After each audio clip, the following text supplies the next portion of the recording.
पिछले साल गर्मियों में मेरी भतीजी की शादी थी। मैं उनके घर के सहन में खड़ा एक शामियाना लगवा रहा था कि इसमें लड़कियां वगैरह मेहंदी की रस्म कर लें।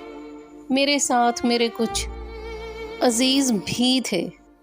वहाँ पर एक अजीब सा आदमी आ गया जो हमारे मोहल्ले का नहीं था और मैंने उसे पहले कभी देखा नहीं था। उसने खाकी रंग की शर्ट और खाकी ही पतलून पहनी हुई थी। वो आकर खड़ा हो गया और कहने लगा, जी यहाँ कोई शादी हो रही है?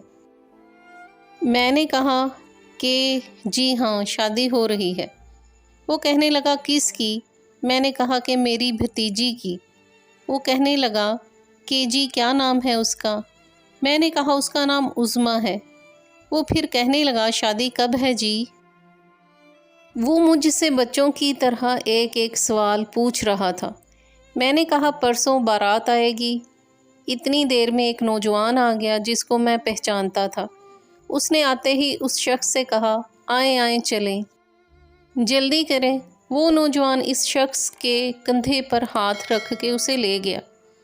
मैं थोड़ा सा परेशान हुआ और हैरान भी हुआ, लेकिन फिर मेरे जहन से बात निकल गई। अगली सुबह वही नौजवान जो उस शख्स को लेकर गया था, वो मेरे पास आया और कहा कि जी उन्होंने आपसे कुछ ऐसा तो नहीं कहा जो आपको नागवार गुजरा हो? मैंने कहा कि नहीं, वो तो मुझसे शादी के बारे में पूछ रहे थे। वो नौजवान कहने लगा कि ये मेरे मामू हैं, ये दिमागी तौर पर ज़रा माऊफ हैं। मैं और मेरी वालदा इसलिए घबराए थे कि उन्होंने कुछ ऐसी बातें ना कह दी हों जो आपको नागवार गुजरी हों।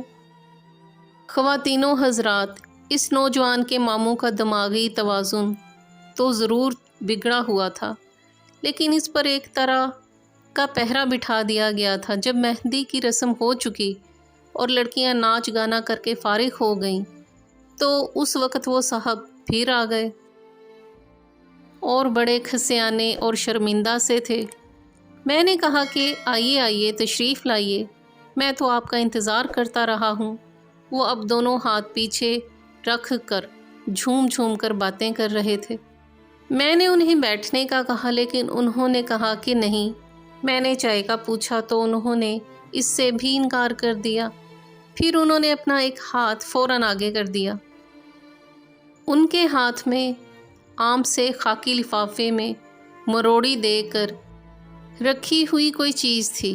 वो कहने लगा कि मैं बच्ची के लिए ये तोहफ़ा लाया हूँ। मैंने कहा कि बहुत मेहरबानी और उनसे तोहफ़ा ले लिया, और वो जैसे आए थे वैसे ही शर्मिंदगी के आलम में चले गए। मुझे इस बात का बड़ा अफसोस हुआ कि मैं उन्हें बिठा भी नहीं सका। ख़वातीनो हज़रात, इस लिफाफे में एक चीनी का जग था। वो जग आम साइज़ से ज़रा बड़ा था।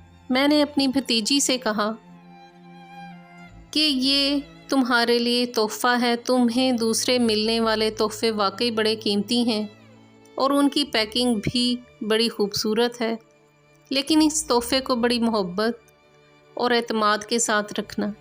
ये एक बहुत बड़े आदमी का तोहफ़ा है। वो हंस दी और कहने लगी, चचा ये तो फजूल सा एक जग है, मैं इस तोहफ़े की आइटम में कहाँ रखूँगी? ख़वातीनो हज़रात, वो शख्स वो जग लेकर आए थे। वो जग था जिसमें उन्हें दूध दिया जाता था।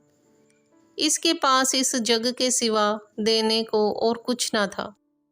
जब मुझे इस बात का इल्म हुआ तो मैंने अपनी भतीजी से कहा कि ये सारे तोहफ़ों में से कीमती तोहफ़ा है, और जिस आदमी ने दिया है तुम और मैं दोनों मिलकर इसके दिल की गहराइयों का अंदाज़ा नहीं लगा सकते। वो जग इस शख्स का सबसे कीमती सरमाया था। मैं गुज़िश्ता साल जब कनाडा गया, अब मेरी वो भतीजी वहाँ है, तो उसने लकड़ी के एक खूबसूरत अलमारी में अपने तोहफ़े रखे हुए हैं। उसने अपने दूसरे कीमती तोहफ़ों के दरमियान लकड़ी का एक चौकोर पेडिस्टल बनाकर इस पर वो जग रखा हुआ है और उसे दूसरे तोहफ़ों से ऊंचा रखा हुआ है। मुझे वो देखकर बड़ी खुशी हुई। वो कहने लगी کہ چچا جوں وقت گزرتا ہے میں اس کو دیکھتی ہوں تو میری اس سے ایک طرح کی ریلیٹڈنس پیدا ہو گئی ہے۔ وہ کہنے لگی کہ جب بھی کوئی مشکل پڑے تو اس جگ کو دیکھنے سے دور ہو جاتی ہے۔